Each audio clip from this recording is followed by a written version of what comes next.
नमस्कार साथियों, स्वागत है आप सभी का हमारे YouTube चैनल LSE 24x7 में, जहां पर आप सभी लोगों को हमारी सुबह वाली करंट अफेयर्स की क्लास में आप लोगों का स्वागत है। आपको जैसा कि पता है कि हमारे इस प्लेटफार्म से आपको प्रतिदिन सुबह वाली क्लास में करंट अफेयर्स से संबंधित कुछ अंतर्राष्ट्रीय और राष्ट्रीय घटनाओं से जो समसामयिक स्तर की होती हैं, जो आपकी परीक्षा में महत्वपूर्ण होने वाली हैं, उन महत्वपूर्ण घटनाओं में से कुछ एक दो घटनाओं को आपके लिए यहाँ पर लाया जाता है। जैसा कि आपको पता है कि आज 1 मार्च हो चुकी है, 1 मार्च 2024। तो 1 मार्च 2024 की आज महत्वपूर्ण कुछ एक दो घटनाओं के बारे में हम यहाँ पर डिस्कस करने वाले हैं करंट अफेयर्स के माध्यम से, जो आपकी परीक्षा में महत्वपूर्ण हो सकती हैं। सबसे पहले हम यहाँ पर देखने वाले हैं दुनिया का पहला वैदिक घड़ी। यहाँ पर हम देखने वाले हैं दुनिया की पहली वैदिक घड़ी। यहाँ पर हम देखने वाले हैं दुनिया की पहली वैदिक घड़ी। ये क्या है? ये विश्व में अपने तरह की एक ऐसी समय की गणना के लिए इसको लगाया जाएगा, जो किसके अनुसार समय की गणना करेगा?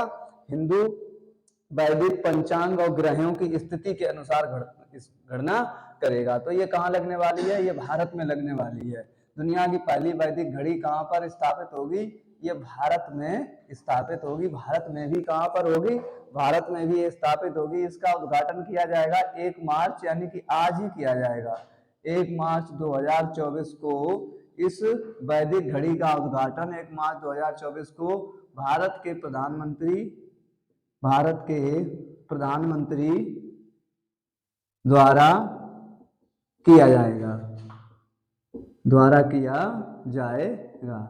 यानी आज तारीख 1 मार्च है और आज ही इस विश्व की पहली वैदिक घड़ी का आज उद्घाटन होने वाला है 1 मार्च 2024 को। किसके द्वारा? भारत के प्रधानमंत्री द्वारा। किसके द्वारा होने वाला है? भारत के प्रधानमंत्री द्वारा इस वैदिक घड़ी का उद्घाटन होने वाला है। कहां पर किया जाएगा? इसका उद्घाटन किया जाएगा, अगर आपसे स्थान पूछा जाए, स्थान क्या है? उज्जैन में। उज्जैन कहां पड़ता है आपका? मध्य प्रदेश में। मध्य प्रदेश में उज्जैन में इसका उद्घाटन होगा। उज्जैन में ये घड़ी लगाई जा रही है, ये वैदिक घड़ी है। इसका आज क्या किया जाएगा? उद्घाटन किया जाएगा। ये मध्य प्रदेश में स्थापित की जाएगी। इसके लिए 85 फीट ऊंचा एक टावर भी बनाया गया है। 85 फीट ऊंचा टावर बनाया गया है। इसी टावर पर ये लगने वाली है। इस टावर पर ये घड़ी लगाई जाएगी। इसका उद्घाटन आज किया जाएगा। इसकी विशेषता क्या है? ये घड़ी जो होगी वो वैदिक हिंदू पंचांग और ग्रहों की स्थिति के अनुसार समय की गणना करेगी। इसकी क्या विशेषता होगी? ये घड़ी वैदिक हिंदू पंचांग और ग्रहों की स्थिति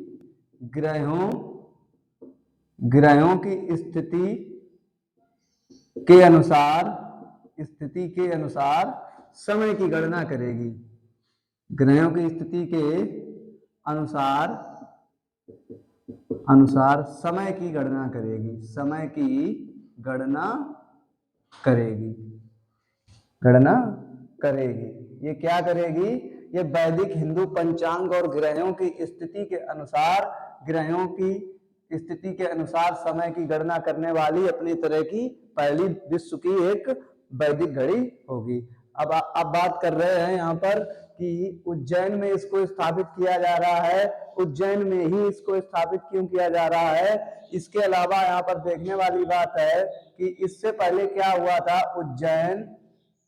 उज्जैन, मथुरा, वाराणसी, जयपुर और दिल्ली में ये 5 ऐसी जगहें हैं। उज्जैन, मथुरा, वाराणसी, जयपुर और दिल्ली में जो एक राजा थे जिनका नाम था सवाई जयसिंह। उन्होंने यहाँ पर खगोलीय वेधशालाओं का निर्माण कराया था। क्या हुआ था? दिल्ली में राजा सवाई जयसिंह ने क्या कराया था? राजा सवाई जयसिंह ने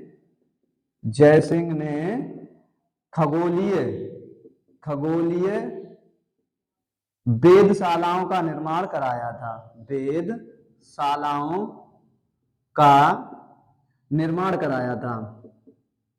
निर्माण कराया था। ये खगोलीय वेधशालाएं किस लिए इनका निर्माण कराया गया था? समय, ग्रह की स्थिति, तिथि, मौसम, इनसे संबंधित जो भी खगोलीय जानकारी उपलब्ध कराने के लिए राजा सवाई जयसिंह ने इन 5 स्थानों पर खगोलीय वेधशालाओं की स्थापना करवाई थी। इन्हीं वेधशालाओं को क्या कहा जाता है? इन्हीं वेधशालाओं को जंतर मंतर भी कहा जाता है। इन्हीं वेधशालाओं को क्या कहते हैं? इन्हीं वेधशालाओं को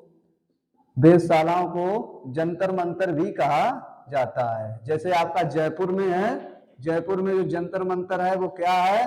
वो एक खगोलीय वेधशाला है। तो इन्हीं वेधशालाओं को क्या कहा जाता है? इन्हीं को जंतर मंतर के नाम से भी जाना जाता है। तो यहाँ पर हम बात करने वाले हैं, ये जो वैदिक घड़ी है ये उज्जैन में क्यों लगाई जा रही है? मथुरा में भी लग सकती थी, वाराणसी में भी लग सकती थी, जयपुर में भी लग सकती थी, दिल्ली में भी लग सकती थी, या किसी और फेमस शहर जैसे आपका मुंबई हो गया वहां भी लगाई जा सकती थी, कलकत्ता में लगाई जा सकती थी, चेन्नई में लगाई जा सकती है। तो इसको उज्जैन में ही क्यों लगाया जा रहा है? उज्जैन में इसको लगाने का एकमात्र कारण यह है कि उज्जैन जो है भारत के मध्य से एक रेखा गुजरती है। कौन सी रेखा गुजरती है? कर्क रेखा। भारत के मध्य से गुजरने वाली रेखा का नाम है, भारत के मध्य से कर्क रेखा गुजरती है। कर्क रेखा गुजरती है। कहां से गुजरती है? भारत के मध्य से। कितनी डिग्री है? इसको बोला जाता है 23/2 डिग्री। ये कर्क रेखा है। ये कहां से निकलती है? भारत के मध्य से होकर गुजरती है। तो ये आपके जो 5 स्थान है, उज्जैन है, मथुरा, वाराणसी, जयपुर, दिल्ली, इनमें कर्क रेखा से सबसे निकट वाला स्थान कौन सा है? उज्जैन है। तो कर्क रेखा जो है, इस कर्क रेखा के सबसे निकटतम स्थान होने की वजह से इसको कहां पर लगाया गया है? इसको उज्जैन में लगाया गया है। तो यहाँ पर इसका क्या कारण है? इसका कारण है उज्जैन जो है आपका, उज्जैन कर्क रेखा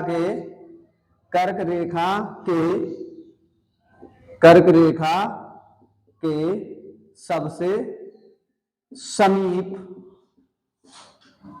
स्थित है। अगर भारत में देखा जाए कर्क रेखा के सबसे समीप कौन सा स्थित है, तो कर्क रेखा के सबसे समीप स्थान कौन सा है? इनमें से सबसे समीप कौन सा है? इनमें से सबसे समीप स्थान है आपका उज्जैन। इसीलिए इस वैदिक घड़ी को कहां पर लगाया जा रहा है? इसीलिए इसको उज्जैन में लगाया गया है।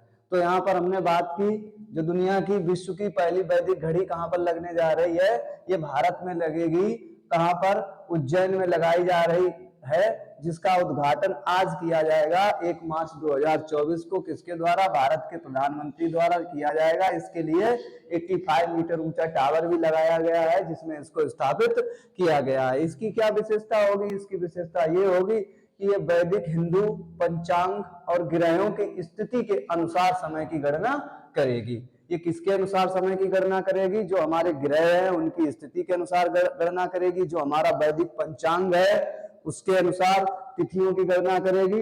इसको कहाँ लगाया जा रहा है? उज्जैन में। इसके अलावा यहाँ पर 4 जगहें और हैं, मथुरा है, वाराणसी है, जयपुर है और दिल्ली है। ये किस लिए फेमस है? क्योंकि यहाँ पर जो सवाई जयसिंह राजा थे, इन्होंने खगोलीय वेधशालाओं का निर्माण कराया था। किसके लिए कराया था? इन्होंने समय है, तिथि है, ग्रह है, उनकी स्थिति है, उसके बाद मौसम, महीना, विज्ञानी जो भी संबंधित है घटनाएं खगोल से, उन सबका जानकारी के लिए उन्होंने इन वेधशालाओं का निर्माण कराया था। तो इन्हीं वेधशालाओं को हम क्या कहते हैं? इन्हीं वेधशालाओं को जंतर मंतर के नाम से भी जाना जाता है। ये भारत के क्यों लगाया गया इसको उज्जैन में? उज्जैन में इसलिए लगाया गया, भारत के मध्य से होकर गुजरने वाली रेखा को क्या कहते हैं? कर्क रेखा कहते हैं। तो ये जो आपका उज्जैन है, ये कर्क रेखा के सबसे निकटतम स्थान है। कर्क रेखा से सबसे निकटतम जो वेधशाला है वो कौन सी है? उज्जैन वाली है। तो इसलिए इसको वहां पर लगाया गया है। उसके बाद हम दूसरी घटना की बात करते हैं। ये तो आपकी पहले ही हो गई, मोस्ट इंपोर्टेंट है आपकी, दुनिया की पहली वैदिक घड़ी। इसके बारे में आपको पता होना चाहिए। क्वेश्चन यहाँ से बन सकता है कि राजा सवाई जयसिंह द्वारा निम्नलिखित में से किस स्थान पर खगोलीय वेधशाला का निर्माण कराया गया था? तो आपको ये 5 नाम याद रखने हैं। दूसरी घटना का नाम हम यहाँ पर देखते हैं। दूसरी है एक आपके लिए आज के लिए न्यूज, मिशन उत्कर्ष। ये मिशन उत्कर्ष क्या है? मिशन उत्कर्ष। मिशन उत्कर्ष है, ये किसके द्वारा प्रारंभ किया गया? ये भारत सरकार की महिला एवं बाल विकास कल्याण मंत्रालय तथा आयुष मंत्रालय द्वारा प्रारंभ किया गया एक स्वास्थ्य कार्यक्रम है। ये स्वास्थ्य कार्यक्रम किसके लिए प्रारंभ किया गया, क्यों प्रारंभ किया गया है, तो इसको हम देखते हैं। यहाँ पर हम देखेंगे क्या देखेंगे यहाँ पर? मिशन उत्कर्ष। मिशन उत्कर्ष में क्या है? मिशन उत्कर्ष। ये मिशन उत्कर्ष क्या है? यहाँ पर हम दूसरी घटना देखने वाले हैं। मिशन उत्कर्ष। मिशन उत्कर्ष, इसका संबंध किससे है? मिशन उत्कर्ष का संबंध स्वास्थ्य संबंधित ये एक कार्यक्रम है जो किसके द्वारा लॉन्च किया जा रहा है? जो महिला किया जा चुका है, महिला एवं बाल विकास मंत्रालय और आयुष मंत्रालय द्वारा। किसके द्वारा इसको किया जा रहा है? महिला एवं बाल विकास मंत्रालय, महिला एवं बाल विकास मंत्रालय भारत सरकार। और दूसरा कौन सा है? दूसरा इसमें एक मंत्रालय और शामिल हो रहा है, आयुष मंत्रालय। आयुष मंत्रालय। इन दो मंत्रालयों द्वारा समन्वित रूप से, निश्चित रूप से इस कार्यक्रम को लॉन्च किया गया है, प्रारंभ किया गया है। तो इसका उद्देश्य क्या है? महिला एवं बाल विकास मंत्रालय भारत सरकार, आयुष मंत्रालय द्वारा इनको क्या किया गया है? आयुष मंत्रालय द्वारा प्रारंभ किया गया है। तो ये कार्यक्रम किसके लिए? सबसे पहली बात है, ये क्या है? ये एक स्वास्थ्य कार्यक्रम है। कैसा कार्यक्रम है? यह एक स्वास्थ्य कार्यक्रम है। स्वास्थ्य को दृष्टि में रखते हुए ये एक स्वास्थ्य कार्यक्रम है। कैसा है? स्वास्थ्य पर आधारित कार्यक्रम है। और इसमें मेन रूप से किसको फोकस किया गया है? तो इसमें फोकस किया गया है, इसका उद्देश्य क्या रखा गया है? इसका उद्देश्य रखा गया है जो 14 से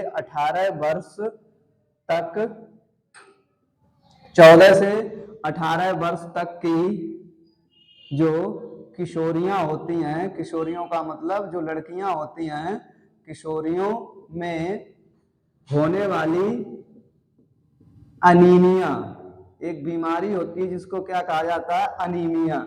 अनीमिया का मतलब होता है रक्त की कमी होना, ब्लड को कम हो जाना। तो अनीमिया की बीमारी, अनीमिया को नियंत्रित करने के लिए ये कार्यक्रम लॉन्च किया गया, नियंत्रित करने के लिए। तो इसका उद्देश्य क्या है भाई? इसका उद्देश्य है 14 से 18 वर्ष तक की जो किशोरियां हैं, उनमें होने वाली एक बीमारी होती है जिसको अनीमिया बोला जाता है। अनीमिया का मतलब होता है रक्त का कम हो जाना, शरीर में खून की कमी कम हो जाना, उसको नियंत्रित करना इसका मुख्य उद्देश्य है मिशन उत्कर्ष का। उसके बाद बात करते हैं इसमें क्या होगा, इसमें किस तरह से इसको कंट्रोल किया जाएगा। तो इसमें 3 इसके आधार रखे गए हैं, योग द्वारा, योग प्लस आयुर्वेद, योग प्लस आयुर्वेद और किसके द्वारा? और पोषण कार्यक्रमों को क्या करना? कार्यक्रम को बढ़ावा देना। तो इनके अंदर जो किशोरियों के अंदर जो अनीमिया की बीमारी होती है उसको कैसे कंट्रोल किया जाएगा, नियंत्रित करने का क्या साधन बनाया गया है, क्या उपाय किया गया है कि योग द्वारा इसको कंट्रोल किया जाएगा, आयुर्वेद द्वारा इसको कंट्रोल किया जाएगा और पोषण द्वारा, पोषण कार्यक्रम को बढ़ावा देना है। इसका मुख्य उद्देश्य क्या है? इसको नियंत्रित करने के लिए 3 आधार इसके बनाए गए हैं। उसके बाद हम बात करते हैं कि ये अभी तक हमारे देश में 5 स्थानों पर ये कार्यक्रम क्या हो चुका है? लॉन्च हो चुका है। 5 शहरों में ये कार्यक्रम प्रारंभ हो चुका है। कितने शहरों में? 5 शहरों में ये कार्यक्रम क्या हो चुका है? कार्यक्रम प्रारंभ हो चुका है। कितने शहरों में इसको प्रारंभ कर दिया गया है? 5 शहरों में ये कार्यक्रम प्रारंभ हो गया है। वो शहर आपको याद रखने हैं, कौन कौन से शहरों में इस कार्यक्रम को पहले चरण में प्रारंभ कर दिया गया है। तो वो 5 शहर हैं आपके सामने। सबसे पहला शहर कौन सा है? धुबरी। अब ये धुबरी पड़ता कहाँ पर है ये भी आपको पता होना चाहिए, किस राज्य में पड़ता है। उसके बाद दूसरा राज्य कौन सा है? दूसरा, पहला शहर धुबरी हो गया, दूसरा कौन सा हो गया? दूसरा हो गया धौलपुर। कौन सा हो गया? धौलपुर एक शहर हो गया है। तीसरा शहर कौन सा हो गया? तीसरा शहर हो गया पश्चिमी सिंहभूमि। पश्चिमी सिंहभूमि एक शहर कौन सा हो गया है? पश्चिमी सिंहभूमि हो गया है। चौथा शहर कौन सा हो गया है? चौथे शहर का नाम है आपका बस्तर। ये बस्तर कहां पर पड़ता है? यानी कि आपको ये भी पता होना चाहिए कि ये आपके पड़ते कहां पर हैं, कौन से स्टेट में पड़ते हैं। बस्तर हो गया। उसके बाद एक और है आपका गढ़चिरौल। एक पांचवा शहर कौन सा है? गढ़चिरौल। गढ़चिरौल, ये 5 शहरों में इसको क्या किया गया है? प्रारंभ किया गया। अगर हम बात करते हैं ये धुबरी कौन से स्टेट में पड़ता है, कौन से राज्य में पड़ता है, तो ये धुबरी पड़ता है असम में। कौन से राज्य में प्रारंभ की गई है? असम में धुबरी नामक स्थान पर ये प्रारंभ की गई है। अगर आपसे पूछा जाए धौलपुर कहां पर पड़ता है, आपको पता है राजस्थान में धौलपुर पड़ता है। उसके बाद आपसे पूछा जाए पश्चिमी सिंहभूमि है, ये कहां पर पड़ता है? ये आपका झारखंड में पड़ता है। ये कहां है? ये झारखंड में है। अगर आपसे पूछा जाए बस्तर किस जिले में है, तो बस्तर जिला किस राज्य में है? तो बस्तर जिला आपका छत्तीसगढ़ में पड़ता है। कहां पड़ता है? छत्तीसगढ़ में। आपसे पूछा जाए गढ़चिरौल ये कहां पर पड़ता है, तो ये आपका महाराष्ट्र में है। तो ये महाराष्ट्र में पड़ता है। तो यहाँ पर हमने एक कार्यक्रम देखा जिसका नाम है मिशन उत्कर्ष। मिशन उत्कर्ष का मुख्य उद्देश्य क्या है? मिशन उत्कर्ष क्या है? सबसे पहले आपको दोनों मंत्रालय पता होने चाहिए, किन किन मंत्रालय द्वारा इसको प्रारंभ किया गया है। तो ये भारत सरकार के 2 मंत्रालय इसमें शामिल है, महिला एवं बाल विकास मंत्रालय भारत सरकार का, और दूसरा कौन सा है? आयुष मंत्रालय द्वारा इस कार्यक्रम को क्या किया जा रहा है? प्रारंभ किया जा रहा है। तो ये क्या है? ये एक स्वास्थ्य कार्यक्रम है। इसका उद्देश्य क्या है? जो 14 से 18 वर्ष तक की किशोरियां होती हैं उनमें होने वाली अनीमिया की बीमारी, अनीमिया का मतलब जो रक्त की कमी होती है, उसको नियंत्रित करने के लिए मिशन उत्कर्ष कार्यक्रम प्रारंभ किया गया है। और इसको नियंत्रित करने का क्या उन्होंने उपाय बताया है? इसमें क्या किया जाएगा? योगा द्वारा, आयुर्वेद द्वारा और पोषण कार्यक्रमों द्वारा उस बीमारी को नियंत्रित करने के उपाय किए जाएंगे। ये हमारे देश में पहले चरण में 5 शहरों में ये कार्यक्रम प्रारंभ भी हो चुका है। वो 5 शहर कौन से हैं? पहला है आपका धुबरी। धुबरी कौन से स्टेट में पड़ता है? असम में। दूसरा है धौलपुर शहर। धौलपुर कहाँ पड़ता है? राजस्थान में। और तीसरा आपका पश्चिमी सिंहभूमि जिला है, किसका? झारखंड का। बस्तर जिला किसका है? छत्तीसगढ़ का। गढ़चिरौल एक जिला है, ये किसका है? महाराष्ट्र का। तो 5 राज्यों में असम, झारखंड, महाराष्ट्र, राजस्थान और छत्तीसगढ़ में इस कार्यक्रम को क्या कर दिया गया है? प्रारंभ कर दिया गया है। तो ये आपके लिए महत्वपूर्ण 2 घटनाएं थी, 2 आपके लिए न्यूज थी जो अंतरराष्ट्रीय और राष्ट्रीय समसामयिकी से संबंधित आने वाली परीक्षाओं में कहीं ना कहीं पर आपको कार्यक्रम से संबंधित आपके जो खंड होता है उसमें कहीं ना कहीं देखने को मिल सकती हैं। तो अगर आपको हमारी ये क्लास अच्छी लग रही हो तो हमारे क्लास को लाइक करिए, सब्सक्राइब कर लीजिए। अगर आप हमारे चैनल पर पहली बार आए हुए हैं तो यहाँ से हमारी जो दैनिक प्रतिदिन वाली जो करंट अफेयर्स की क्लास है, अगर आप अपने आप को करंट अफेयर्स में मजबूत बनाना चाहते हैं, किसी भी परीक्षा की तैयारी में लगे हुए हैं और करंट अफेयर्स का आपको डर है, तो करंट अफेयर्स की सारी चीजें आपको हम उपलब्ध कराने वाले हैं। तो हमारी क्लास को लाइक करिए, सब्सक्राइब करिए और लोगों तक पहुंचाइए जो भी आपसे जुड़े हुए हों। फिर मिलते हैं कल एक नई न्यूज के साथ, एक नई खबर के साथ। तब तक पढ़ते रहिए और अच्छे रहिए।